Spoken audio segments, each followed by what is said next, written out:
sebelumnya getol menjatuhkan sanksi ekonomi ke Rusia.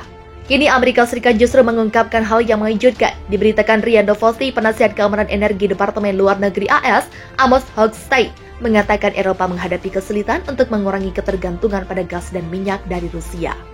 Itu tidak akan mudah, Eropa sangat dan untuk waktu yang lama bergantung pada energi Rusia. Ini akan membutuhkan waktu untuk mengubah arah dan Eropa akan menghadapi keputusan sulit untuk mengurangi ketergantungan ini, katanya.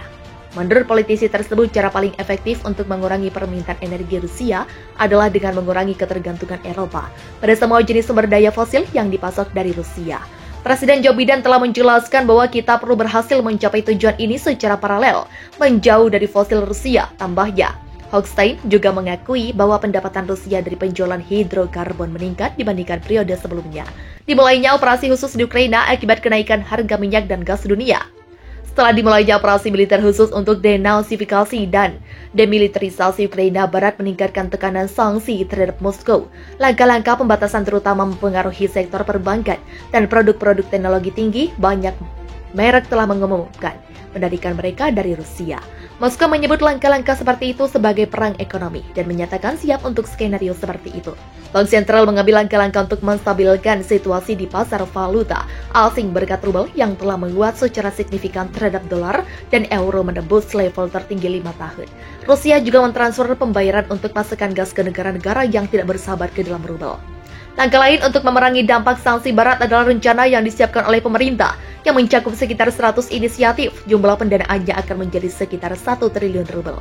Pada saat yang sama di barat, pembatasan memicu rekor kenaikan harga bahan bakar dan makanan. Presiden Vladimir Putin telah menekankan bahwa kebijakan menahan dan melemahkan Rusia adalah strategis jangka panjang bagi barat. Dan sanksi telah memberikan pukulan serius bagi seluruh ekonomi global. Menurutnya, tujuan utama Amerika Serikat dan Eropa adalah untuk memperburuk kehidupan jutaan orang. Amerika Serikat mengakui kenaikan harga pangan dan bahan bakar dipicu sanksi mereka jatuhkan kepada Rusia. Menteri Keuangan AS Janet Yellen mengakui bahwa sanksi yang dijatuhkan terhadap Rusia sehubungan dengan peristiwa di Ukraina memicu kenaikan harga pangan dan bahan bakar di pasar AS. Sanksi kami terhadap Rusia benar-benar berdampak pada biaya makanan dan bahan bakar, kata Yellen dalam diskusi yang diselenggarakan oleh New York Times yang diberitakan RIA Novosti. Kepala Departemen Keuangan AS menyatakan keyakinannya bahwa penurunan harga bahan bakar yang signifikan di AS dalam jangka pendek seharusnya tidak diharapkan. Yellen juga mengakui bahwa dengan melihat peristiwa yang terjadi di geopolitik dunia, pertumbuhan ekonomi AS akan melambat. Tetapi tidak perlu takut akan resesi ekonomi. Saya tidak berpikir kita berada dalam resesi, kata seorang pejabat senior pemerintah AS, Presiden AS Joe Biden. Dalam pidatonya sehari sebelumnya menyebut rekor inflasi sebagai kutukan bagi negara. Washington telah berulang kali menekankan bahwa itu berada pada tingkat yang tidak dapat diterima dan mengaitkan pertumbuhannya dengan konsekuensi krisis Ukraina sambil menepis tuduhan pemompaan inflasi ekonomi di tengah pandemi virus corona.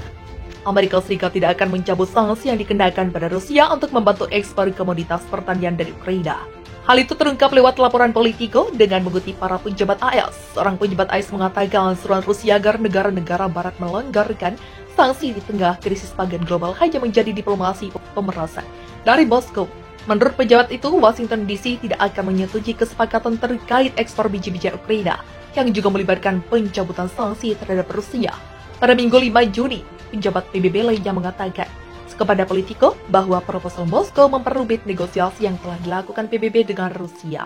Para pejabat AS saat ini terus mengamati dengan cermat proses negosiasi itu sambil menyimak pembicaraan terpisah antara Rusia dan Turki mengenai jalur aman untuk suplai gandum Ukraina. Ukraina dan Rusia menyumbang hampir sepertiga dari produksi gandum dan jelai dunia. Kedua negara bekas Uni Soviet itu juga mengekspor setengah dari total pasukan minyak bunga matahari secara global. Barat menuduh Rusia menghentikan ekspor gandum dari Ukraina, namun Moskow telah berulang kali menolak klaim tersebut. Menekankan bahwa pelabuhan akan dibuka kembali segera setelah ranjau-ranjau laut yang dipasang militer Ukraina dibersihkan. Pada Jumat lalu, Presiden Rusia Vladimir Putin mengatakan kepada lembaga penyiaran Rusia 24 bahwa tidak ada hambatan untuk ekspor gandum dari Ukraina. Kapal-kapal yang membawa gandum dapat meninggalkan Laut Hitam tanpa masalah asalkan Kiev membersihkan ranjau dari berbagai pelabuhan Ukraina. Pekan lalu, Putin juga mengatakan kepada Perdana Menteri Italia Mario Draghi lewat panggilan telepon bahwa Moskow siap untuk berkontribusi secara signifikan untuk mengatasi krisis pangan global melalui ekspor biji-bijian dan pupuk. Syaratnya, Barat harus menghapus berbagai sanksi dan kebijakan pembatasan bermotif politik. Pemimpin Rusia itu juga menekankan, situasi di sektor pangan semakin memburuk akibat sanksi yang dijatuhkan kepada Rusia oleh Amerika Serikat dan Uni Eropa atas operasi militer khusus Moskow di Ukraina. Wakil Ketua Dewan Keamanan Nasional Federasi Rusia, Dmitry Medvedev, mengatakan Uni Eropa yang tergabung di dalam negara anggota North Atlantic Treaty Organization dimotori Amerika Serikat dengan menikmati hasil dari kebodohan sendiri. Sanksi ekonomi AS dan NATO dimaksudkan untuk melumpuhkan ekonomi Federasi Rusia pasca operasi militer khusus ke Ukraina sejak Kamis 24 Februari 2022. Situasi perekonomian Rusia tetap stabil. Malah rubel mata uang Rusia mencapai level tinggi yang belum pernah terjadi dalam 4 tahun terakhir. Sementara Uni Eropa terancam kelaparan berkepanjangan, kata Dmitry Medvedev kepada Russia Today, Jumat 27 Mei 2022. Dikatakan Dmitry Medvedev masyarakat di Uni Eropa kekurangan pangan karena larangan impor pangan dan hasil tambang, tapi kemudian dengan sikap tidak bermoral, modern Rusia sebagai biang kerok telah menunjukkan Uni Eropa tidak memiliki pemahaman geopolitik yang memadai tentang sistem ketahanan pangan di negaranya. Kami mau lihat sampai kapan Uni Eropa bertahan dengan kebodohan sendiri. Kami hanya mau kirim bahan pangan apabila sanksi ekonomi kepada Rusia dicabut, kalau tidak dicabut tidak ada jalan lain, kata Dmitry Medvedev. Rusia, ujar Dmitry Medvedev, juga memiliki pola ketahanan pangan sehingga sangat siap hadapi sanksi barat.